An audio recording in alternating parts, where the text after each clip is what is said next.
Welcome to Samba Samba. Enjoy the video. In this video, I will explain how to check chlorine and pH levels in your pool. First, gather your test kit, which typically includes reagents and a color comparator. You'll want to test your water at least 2 to 3 times per week, especially during heavy use. Maintaining proper levels prevents algae growth and ensures swimmer comfort.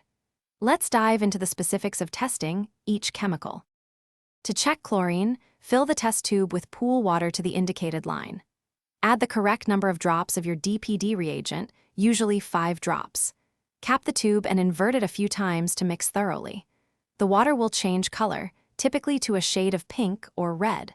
Compare this color to the chlorine scale on your kit to determine the free chlorine level, aiming for 1 to 3 parts per million. Next, let's measure your pool's pH. Use a separate test tube, filling it with pool water to the marked line. Add the appropriate amount of phenol red solution, usually 5 drops. Cap the tube and gently invert it to mix. The water will turn a shade of yellow, orange, or red. Compare this color to the pH color chart on your kit.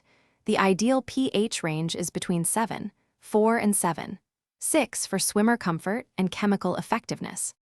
Once you have your readings, adjust your pool chemicals as needed. For example, if chlorine is low, add more sanitizer. If pH is off, use a pH increaser or decreaser. Always add chemicals slowly and retest after a few hours to ensure balance. Remember, consistent testing and adjustments keep your pool sparkling clean and safe.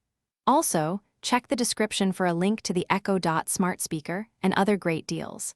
Happy swimming! Thanks for watching. Consider subscribing if we helped you.